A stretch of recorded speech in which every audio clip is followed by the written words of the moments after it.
Hey everybody, this is Eric Worre and welcome to NetworkMarketingPro.com. I'm here at the home of John Assaraf. John. Hey Eric. I appreciate this gentleman because he's invited us to his home, beautiful view. But we also just finished an interview for the last, 45 minutes or so on network marketing.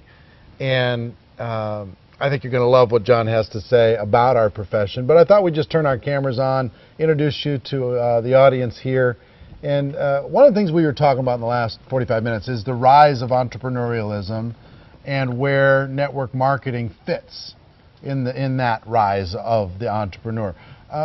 Give everybody your thoughts on what's going on in the world, why being an entrepreneur is a good decision, and why network marketing for many may be a better way. Good. Well, hey everybody. Well, I think the first thing is people are really unhappy. And I don't mean unhappy with their families. I mean unhappy with their lives, where the dream that they have for what it should be like, where they have, freedom and purpose and meaning and a place where they can make as much money as possible so they can live the lifestyle that they want, there's a massive disconnect between the promise they were given of working either in corporate America and the reality of what's happening right now, where corporate America doesn't have the same level of commitment and respect and promise to be able to fulfill as it once did back in the 30s, 40s, 50s, 60s. And so there's an entire shift happening with people saying, there's got to be more. And so how can I, meaning people, take control of my own life and make my own decisions and basically live and die by my own sword? So if I'm unhappy, it's because of my doing, and if I'm successful, it's because of my doing. And the beautiful thing about network marketing, which I think has finally grown up, where you've got people with the right ethics, the right morals, the right products, the right services, the right leadership, are stepping up and looking at this as a very, very professional industry that I think we talked about before is doing $160, $180 billion a year in retail sales.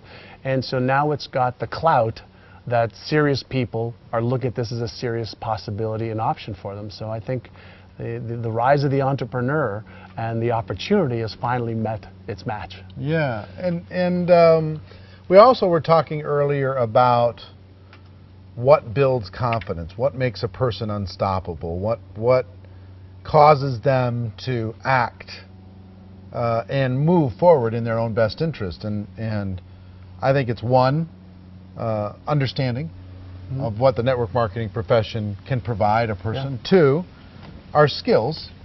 Yep. What do you need to do in order to be able to do this professionally? And three is the mindset, this blueprint that either fills them with fear and apprehension or fills them with confidence. Yeah. You have been a brain researcher for many years, and some of the most cutting-edge research on planet Earth you have available to you and you access on a regular basis. We were talking about the 4 things that a person needs to do in order to be able to change their thinking. If you're self-conscious, if you have worthiness issues, if you're fearful of what somebody else might think, if you're whatever. And what can you I know you remember, but what was it? Reframe, whatever it was? Yeah, the process that we were talking about earlier is called the 4R process. Yeah. And the 4R process begins with recognizing the emotions that you're having. And there are 7 core emotions that people have.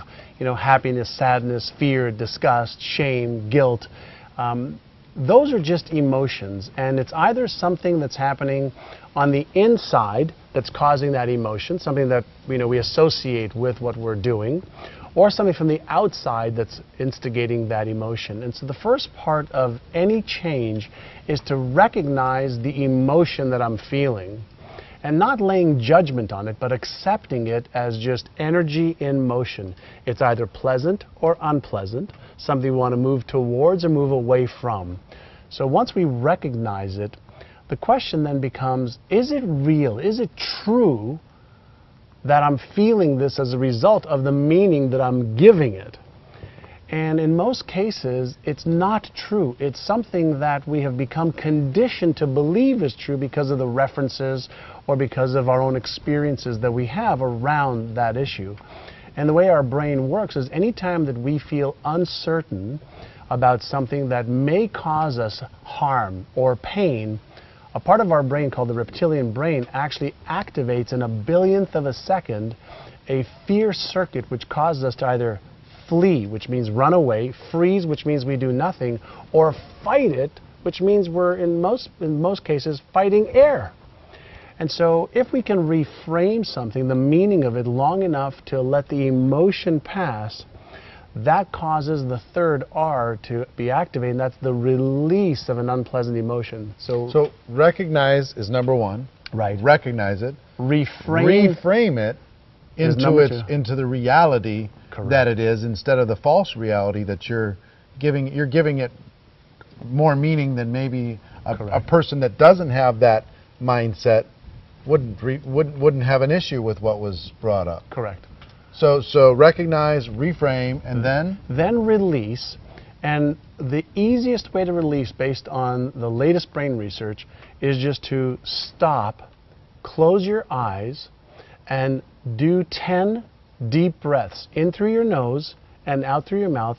And it has to be in a rhythmic fashion. So not 10 quick in and out breath. It's just slow in and slow out. And what happens is you actually reset the two hemispheres of your brain, and you interrupt the fear pattern that's flowing through your brain and your body, which is an electrical circuit and a chemical correspondence to that. And so through taking 10 deep breaths, you actually are releasing that brain wave frequency, and you're releasing that emotion, and then it starts the retraining part of your brain. And what I mean by that is this: as soon as you recognize something, you're being mindful.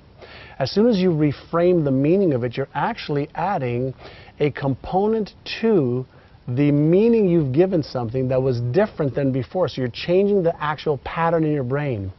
By learning how to just release the emotion, you're repatterning the negative or unpleasant emotion into one that's just neutral or even positive.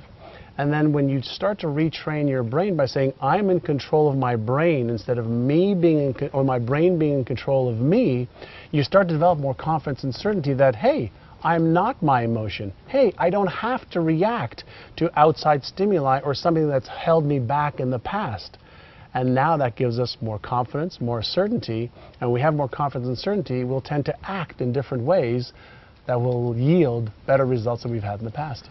So recognize, reframe, release, retrain. I think that's awesome, and it's easy to remember. Yeah, 4 R's. And the other thing that we talked about in the documentary filming was this concept of what's really happening when somebody says network marketing is one of those stupid things, and you feel awful. What's really happening when you feel awful, when somebody gives you that perception? Well, when somebody is challenging your thoughts, somebody's challenging your identity, somebody's challenging your ideas, and you're allowing what they say to override what you know, in most cases it's because you're lacking self-esteem yourself. You're lacking confidence with the product or the service or the idea. And so it really is never about what they're saying. It's about your interpretation and your automatic response to what they're saying. So the meaning that we give anything determines how we feel about it. So the question is, well, how do I change the meaning of what somebody says to me? How do I put a shield around myself when somebody says something negative to me so that it doesn't affect me? And one of the things, again, to do is, instead of be in a state of reacting, be in a state of observation, be in a state of awareness of, why is it when Joe or Mary or Harry or Sally said X, did I feel a certain way? And it's because of the meaning that we have given things in our own minds. And so the key is not to try and get people to say fewer of those things. The key is for us to be able to accept any kind of external stimuli and do with it what we choose. And is there a way that you can learn how to give anything that happens a positive meaning? That's number one. Number two, when most people have a negative comment, it's because of their experience, their story, their believability around that idea that is causing their reaction. So you can choose to accept it, or you can choose to reject it. In either case, if you're the one making the choice, then you're never going to be a victim of somebody else's stimuli. And it reminds me of a wonderful little story about Buddha. He was walking into a village, and about an hour outside this village, this person came up to him and kept berating him, how silly he was, how stupid he was, how he wasn't there to serve people, he was there only for self-gain. And Buddha wasn't responding to this individual. He just kept sending him love and prayers and good wishes. And finally, just before they got into town, this guy said, well, I'm antagonizing you, I'm telling you all these negative things, how come you're not responding to me? And Buddha said something brilliant. He said, listen, if somebody offers you a gift and you choose not to accept the gift, to whom does the gift belong? And so, obviously, if somebody's giving you feedback that isn't going to serve you, just don't accept the feedback. Just don't accept it as part of your truth or reality. Stay true to your own knowing. Stay true to your own confidence and certainty. And that way you'll be in control of your own destiny versus what people say or don't say. I love it.